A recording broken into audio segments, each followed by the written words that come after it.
সবাই তাহলে এই যে নিয়ম আমরা প্র্যাকটিস করছি, এখন তাহলে আমরা আরেকটা নিয়ম প্র্যাকটিস করি। আমরা যদি বলি কিছু নাই, যেমন পড়ার কিছু নাই, খাওয়ার কিছু নাই, ঘুমানোর কিছু নাই, তর্ক করার কিছু নাই, ঝগড়া করার কিছু নাই, বিশ্বাস করার কিছু নাই, কিছু নাই, কিছু নাই, কিছু নাই। আছে না এরকম? বলা যায় না? এ ভাই পানি নাই, পানি নাই। যখন ট্যাপে পানি থাকে না, অজুর সময় কি করি? ভাই পানি নাই, নাকি? অজু করার পানি নাই। তো কোনো কাজ করার কিছু নাই, কাজ করার কিছু নাই। তাহলে আপনারা কি করবেন দেখেন, চমৎকার একটা নিয়ম। প্রথমেই আপনারা বলবেন নাথিং টু। প্রথমে কি বলবেন? Nothing to. নাথিং টুর পরে একটা কাজ দিবেন। রিড মানে পড়া, এটা একটা কাজ।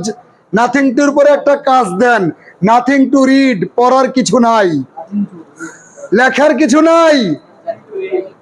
সবাই কথা বলেন, নাথিং টু রাইট, ঘুমানোর কিছু নাই, দৌড়ানোর কিছু নাই, পান করার কিছু নাই। আমিও বাংলা বলি, আপনারাও বাংলা বলেন, হলোটা কি? পান করার কিছু নাই, নাথিং টু ড্রিঙ্ক। খাওয়ার কিছু নাই, বিশ্বাস করার কিছু নাই, চেষ্টা করার কিছু নাই। ট্রাই না, আমি বলছি না ট হলে ঠ হবে। Nothing to try. কান্না করার কিছু নাই, ক্রাই হবে না, ক থাকলে খ হবে। Nothing to cry.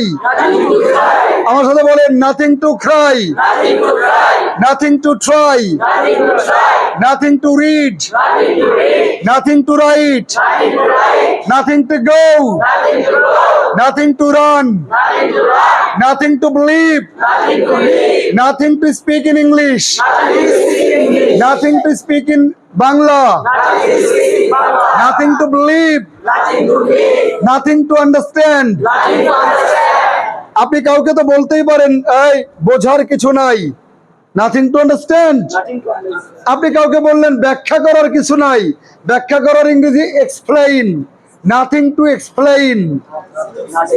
আপনি বললেন বলার কিছু নাই, নাথিং টু সেই, নাথিং টু।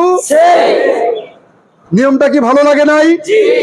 তাহলে আবার বলে দেই, যদি কোনো কাজ করার কিছু নাই, তাহলে নাথিং টুর পরে একটা ভার্ব দিবেন, নাথিং টুর পরে ভার্ব, আর ভার্ব দিয়ে দিয়ে আপনি ইংরেজি বলবেন, আপনি বাংলা বলবেন। নাথিং টু রিড, পড়ার কিছু নাই, নাথিং টু রাইট, লেখার কিছু নাই, নাথিং টু স্পিক, কথা বলার কিছু নাই, নাথিং টু আন্ডারস্ট্যান্ড, বোঝার কিছু নাই, নাথিং টু স্লিপ, ঘুমানোর কিছু নাই। যখন বাংলা বুঝতে পারবেন তখন আর বাংলা বলার দরকার নাই, নাথিং টুর পরে একটা করে শব্দ আনবেন, nothing to read, nothing to write, nothing to speak, nothing to go, nothing to drink, nothing to buy, nothing to sell, nothing to understand, nothing to explain, nothing to analysis. কেমন হলো? আশা করি বুঝে ফেলেছেন। Thank you.